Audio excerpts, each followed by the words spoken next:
रहना पसंद है। खुली छत के नीचे सोना इनका शगल है। तो किसी जमाने में थार के रेगिस्तान से निकली इनकी पीढ़ियां आज भी यूरोप के घुमक्कड़ जातियों की पहचान के साथ जी रही हैं। ये आदिवासी भी हैं, सपेरे भी और संगीतकार भी हैं, तो किसी के लिए जिप्सी भी हैं। लेकिन राजस्थान से निकलकर दुनिया भर में फैले इन यायावरी जातियों की पहचान हर जगह संगीत ही है।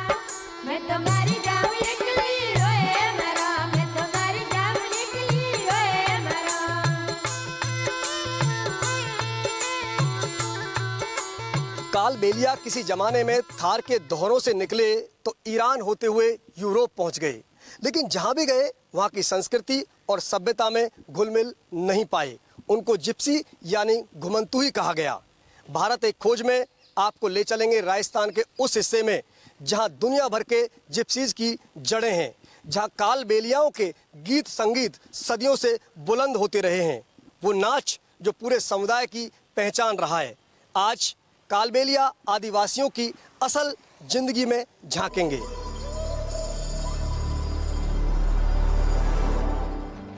ये वो लोग हैं जो यूरोप के हर देश में रहते हैं, लेकिन यूरोपीय लोग इनको अपना नहीं मानते। इनको जिप्सी कहा जाता है, यानी घुमक्कड़। यूरोप के लगभग हर देश में थोड़ी बहुत तादाद में ये मिल ही जाते हैं। इनको रोमा भी कहा जाता है। जब रोमा जिप्सीज की बात आती है तो हिंदुस्तान का जिक्र आता है। कहा जाता है कि यूरोप में जितने भी जिप्सी हैं वो सब उत्तरी भारत से, यानी आज के राजस्थान और पंजाब से किसी जमाने में गए थे।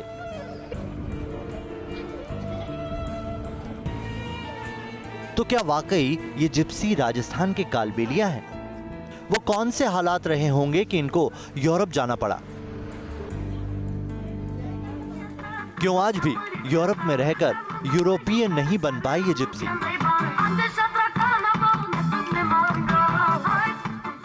रोमा जिप्सीज यानी सपेरों, भोपों की ही यूरोप जाने वाली प्रजातियों के निशान हमने रेगिस्तान के धोरों में तलाशने की कोशिश की।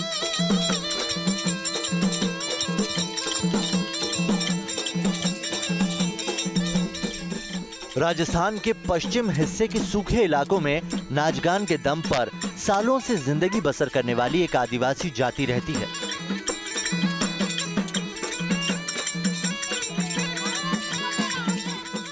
इनका गीत संगीत किसी पहचान का मोहताज नहीं। कहने को ये आदिवासी हैं, लेकिन इनका ये पहनावा देखकर ही लगता है कि इनकी विरासत कितनी धनी रही होगी। रंगीन लिबास पहने हुई महिलाओं के शरीर पर आभूषण गहनों से लदे होते हैं।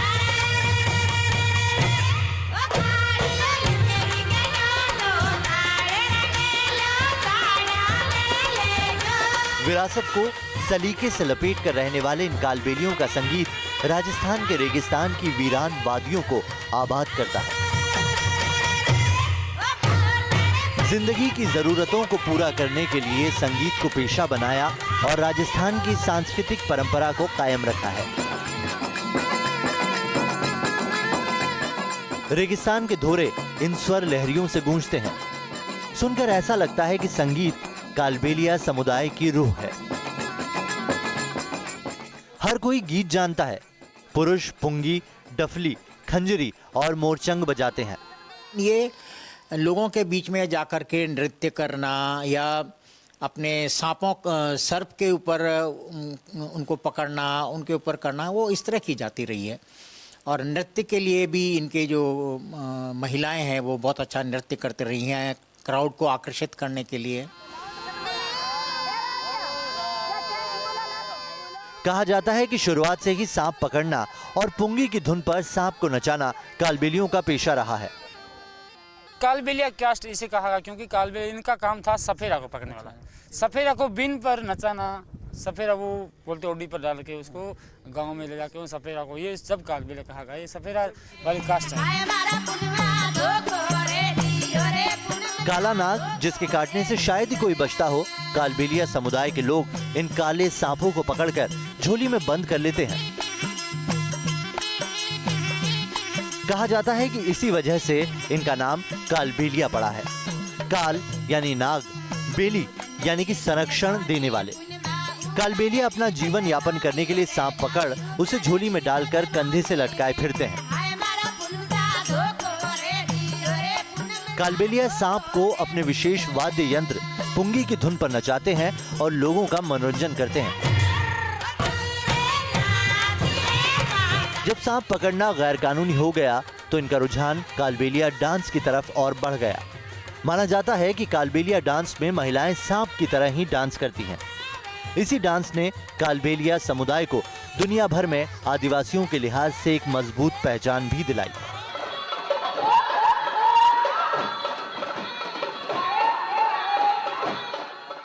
कालबेलिया डांस से गुलाबो देवी जैसी डांसर निकली, जिसने जब स्टेज पर एंट्री मारी तो दुनिया उनके डांस मूव्स की कायल हो गई। आज डांस की इस खास विधा को सीखने के लिए यूरोप से लोग राजस्थान आते हैं।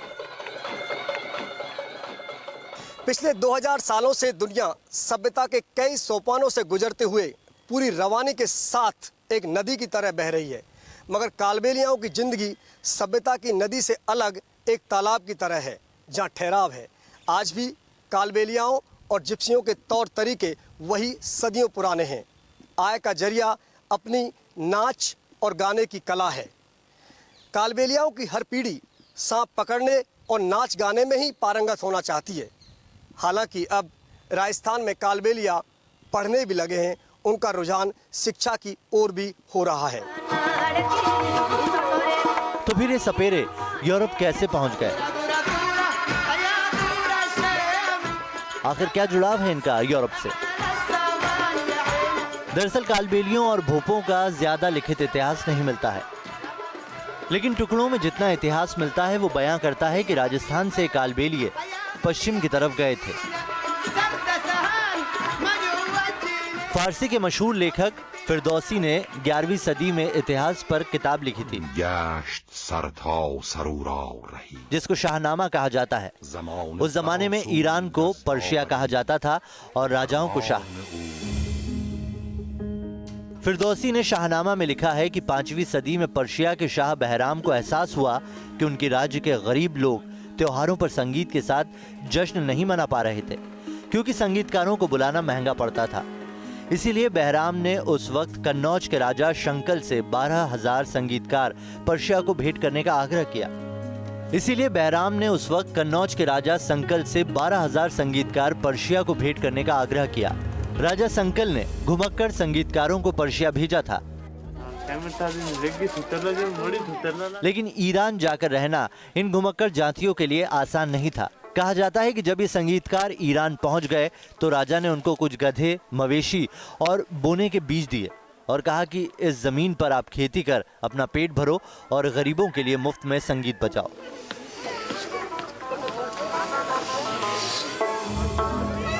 फिरदौसी की किताब शाहनामा के मुताबिक सभी घुमक्कड़ संगीतकार साल भर बाद राजा के पास वापस लौटे। वो भूख से बिलबिला रहे थे और पीले पड़ चुके थे। उन्होंने राजा से दरख्वास्त की कि उन्हें खाने के लिए अनाज दिया जाए, वो खेती करने में समर्थ नहीं है। इसके बाद राजा ने उनको पर्शिया से बाहर जाकर संगीत से गुजारा करने का आदेश दिया था।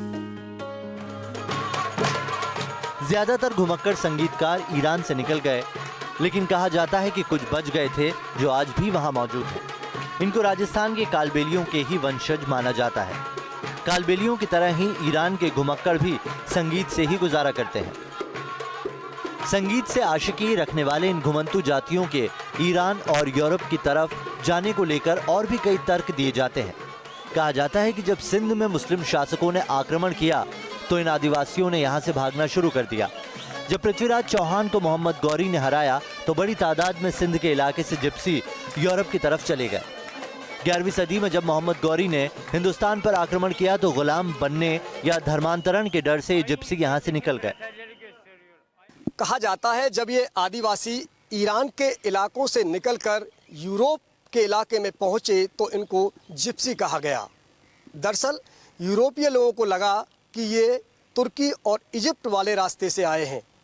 इसके पीछे भी एक वजह थी।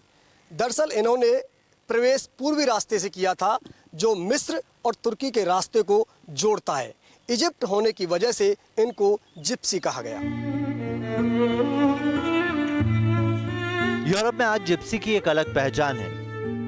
अब वो एक जगह बस गए हैं, लेकिन उनके घुमक्कड़ होने की पहचान नहीं मिटी। भारतीय मूल के माने जाने वाले इन आदिवासियों को अलग ही माना जाता है। कहा जाता है कि इनकी आदतें और इनका डांस राजस्थान के कालबेलियों से बहुत मिलता जुलता है, लेकिन इनको कालबेलिया नहीं, जिप्सी कहा जाता है। अगर आप जिप्सीज की बात लें तो मैं कह सकता हूं कि 75% लोगों ने विदेश में भी अपनी वेशभूषा को नहीं बदली है। लेकिन दुखद स्थिति क्या हो गई कि ये वहाँ गए, लेकिन कुछ राजनीतिक कारणों से वहाँ के लोगों ने, क्योंकि वो चाहते थे कि इनका धर्म परिवर्तन हो जाए, तो इनके जो मवेशी थे, जो इनके बैल थे, घोड़े थे, उनको लगाने में बैन लगा दिया। तो वो घूमना बंद हो गया। वहाँ घूमना बंद हो गया तो इनके पास न तो कोई ज़मीन थी, न खेती कर सकते थे।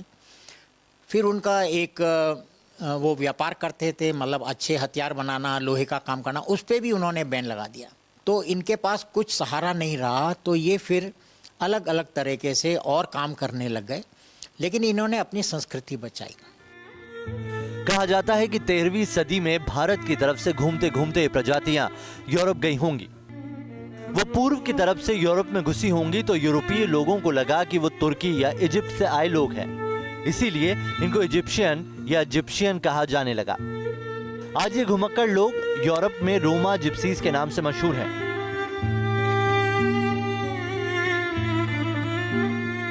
रोमा कहने को लेकर धारणा यह भी है कि हिंदू देवता राम की संतान से जोड़कर इनको रोमा कहा जाता है। माना जाता है कि रोमा जिस देवी की पूजा करते हैं वो हिंदुओं की मां काली है, इसीलिए उनको हिंदुओं का उपासक माना जाता है। इंग्लैंड में है, अमेरिका में है, स्पेन में है, बुल्गारिया में है, हंगरी में है, रोमानिया में है। तो यूरोप में क्योंकि सर्वाधिक रोमानिया में रहते हैं, तो शायद मुझे ऐसा लगता है कि इसलिए इनका नाम वहाँ पर रोमा के नाम से जाने जाते हैं। इतिहास की किताबों और मान्यताओं से अलग यूरोप के जिप्सी और रोमा के आदिवासियों को राजस्थान से जोड़ने की वजह वैज्ञानिक भी है। डीएनए रिसर्च में ये साबित हुआ है कि यूरोप के जिप्सी भारत के आदिवासियों के ही पूर्वज थे। इनकी भाषा में बहुत समानता है, तो साथ ही नाच, गाने और संगीत में भी कई समानताएं मिलती हैं। आगे देखिए कालबेलियों का वो श्राप जिससे हर कोई बचना चाहेगा। जिप्सी थार के दोहरों से निकलकर यूरोप तक पहुंच गए, लेकिन आम लोगों का इनके लिए नजरिया नहीं बदला।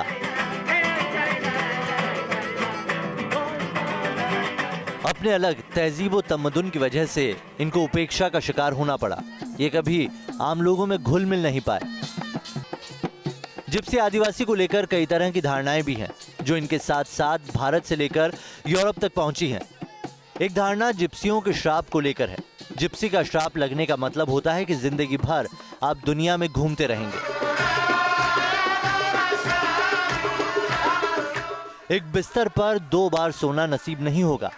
एक कुएं से 2 बार पानी नहीं पी पाएंगे। एक साल में 2 बार किसी नदी को पार नहीं कर सकेंगे। कहा जाता है कि श्राप से बचने का तरीका यह है कि आपको नहाने के टब में नमक का पानी डालकर उसमें तब तक लेटे रहना होगा जब तक टब के चारों तरफ जलाई गई 4 मोमबत्तियां पूरी तरह पिघल न जाए। जब तक टब के चारों तरफ जलाई गई 4 मोमबत्तियां पूरी नहीं पिघल जाती हैं।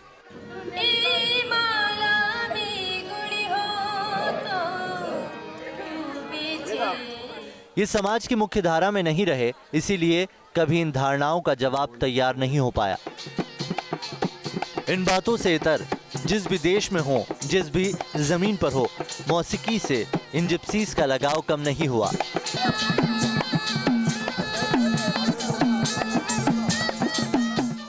गीत संगीत की विधा के लिए ये समुदाय गिफ्ट की तरह है, जिसके सुर थार के रेगिस्तान से निकलकर यूरोप की बर्फीली वादियों से टकराते हैं, हर किसी को दीवाना बना लेते हैं, दुनिया भर के सैलानियों को हिंदुस्तान की ओर खींच लाते हैं।